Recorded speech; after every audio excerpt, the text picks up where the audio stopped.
The White House passed a nationwide eviction moratorium which says if you make less than $99,000 a year, you cannot be evicted if you are not making money because of this pandemic.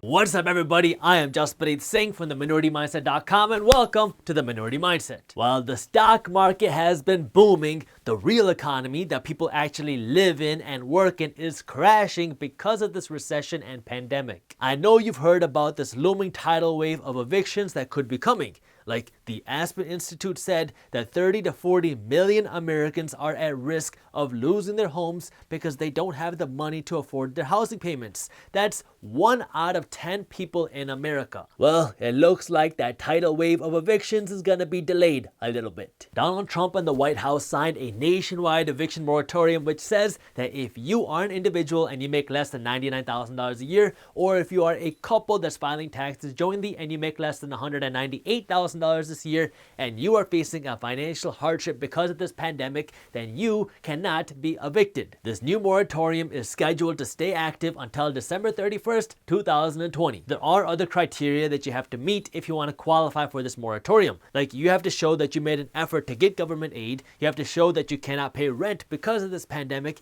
and if you were evicted, you have to show that you'd likely become homeless. So you can't just go willy-nilly say, oh, I'm not going to pay my rent because you can't evict me. Haha. This moratorium is one of the biggest steps that the White House has taken to date to prevent these mass evictions, and they're doing it partially because the CDC and the health department are saying that evictions can ramp up the spread of this virus. Now, while this moratorium provides a short-term solution to this eviction problem for tenants who are facing a hardship, it doesn't fix the problem, which is why once the dust settles, it could create an even bigger eviction crisis, not to mention the strain that it can put onto landlords. Before I get into what this means, I need you to do me a favor and hit that thumbs up button below, because the way the YouTube algorithm works, if you don't hit that thumbs up button, then YouTube will be much less likely to show you any of our new financial news and education videos. The good news is this eviction moratorium stops people facing a hardship from losing their homes. The bad news is this eviction moratorium does nothing to actually fix the problem. Imagine you have a weed growing in your front yard. Now, I know this is not a weed, but let's pretend that it is. So you have this weed growing in your front yard that you don't like and you want to get rid of it. And instead of you actually going and pulling out the weed, you go and you just kind of snip off its leaves. It's going to look good for a little while because you can't really see that weed because you cut it off.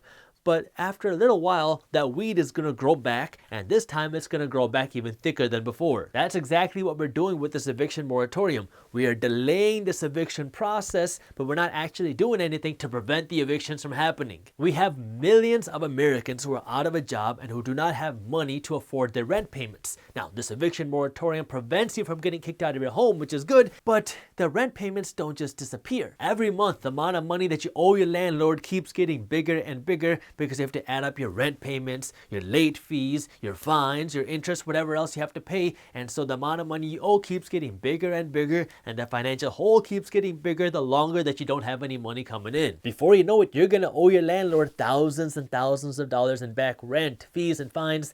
And if by the time this eviction moratorium ends, you don't have the money to make all these payments, then you're gonna risk losing your home again. These moratoriums can't last forever, and once they eventually do end, that's when landlords are gonna start filing their evictions, and then they're gonna start suing their tenants for all the back payments that they haven't gotten. So this moratorium helps people have a roof over their head through the election and through the end of the year, which is good, but the bad is it doesn't do anything to actually fix this eviction problem, and it also creates a lot of financial strain on landlords, which could cause a landlord foreclosure problem. And what we're seeing is that this eviction crisis just keeps getting bigger because it keeps brewing in the background as the government keeps extending these moratoriums. I can't predict the future. I mean, things can obviously change, but if this real estate dilemma keeps going on the way it is now, then what's going to happen is a year from now, let's say, this eviction moratorium is finally going to completely end. Now, you're going to see millions and millions of landlords file mass evictions and file mass judgments against tenants, and you're going to see a ton of people file for bankruptcy to avoid paying these costs. It is going to be a real problem unless tenants can get their hands on money. That way they have money to pay their rent, to pay their fees, to pay their fines. And ideally, this would be done through the private markets. You might think, oh, the government has a good money printer. They can just pay everybody's rent, which, yeah, I mean, I guess they could do, and it might come down to that.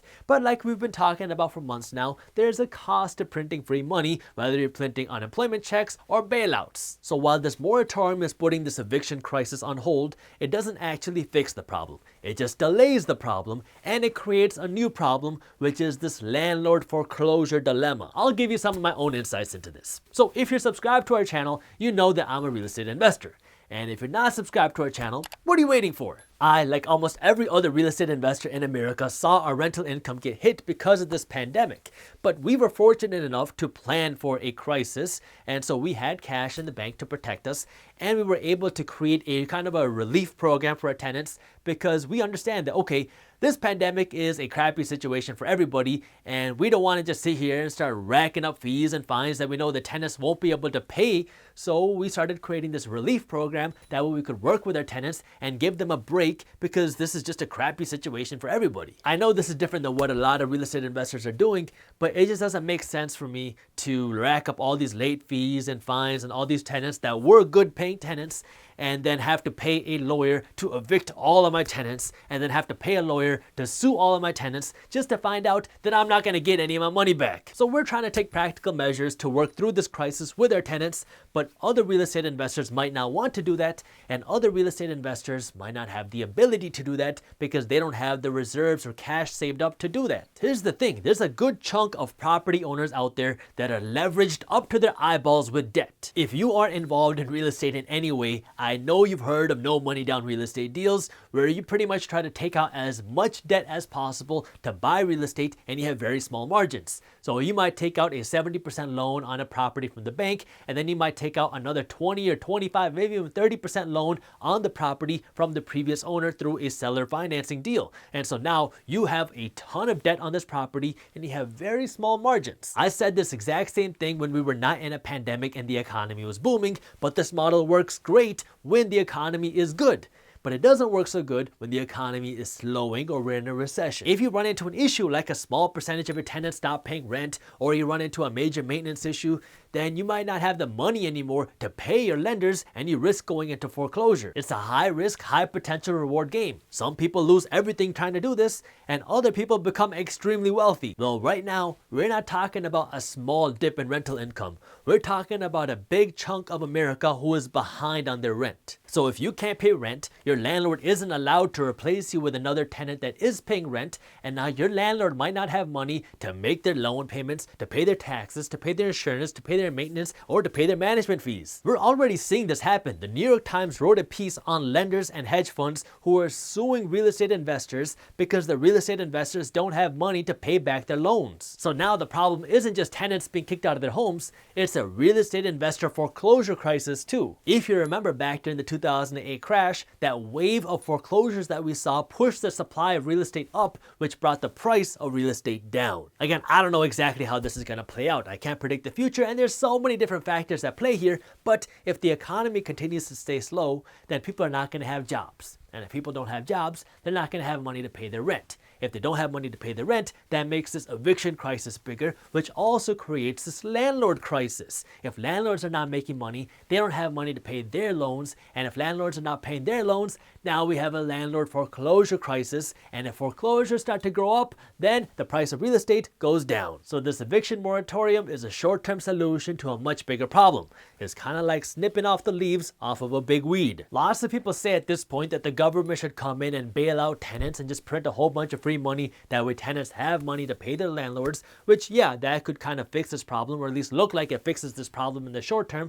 But like we've been talking about for months, there is a cost to printing all this free money. I mean, you increase inflation, you increase the national debt, and you devalue our currency. So there's no simple solution to this crisis minus making this virus go away. That way the economy can open back up fully, that way people can make money, and that way people can no longer be behind on their rent. While everything so far seems like just bad news, there is opportunity in every crisis. Because if there is this foreclosure dilemma that does happen, this could create opportunity for you as a real estate investor to come in and buy real estate, because you might see real estate investors forced to liquidate the properties either because they are in foreclosure or because they want to avoid foreclosure. Again, I don't have a crystal ball to predict what's going to happen. If 2020 has taught us anything, it's that anything is possible and the government is not scared to create new stimulus programs. Now, while I cannot predict the future, one thing that I can do is help you stay up to date on what is happening in the finance and business world thanks to our free Minority Mindset newsletter, because this real estate dilemma is not going away tomorrow. This is going to last for years. But the way that our free Minority Mindset newsletter works is our team first breaks down the top finance and business news, and then we show you how this news affects your wallet. That way you can be smart with your money. This newsletter is completely free, and you can subscribe to our free finance and business newsletter by clicking the link up here or by clicking the link in the description below. By the way, our financial news emails are separate from our financial education emails. Thank you for watching. If you enjoyed this video, share it with one friend, that way we can help spread the word. If you were thinking about refinancing your mortgage, that way you can take advantage of these low interest rates, I already made a video showing you how to do it the right way, and you can watch this video on YouTube by clicking this button right over here. Thank you for watching, and as always, keep hustling.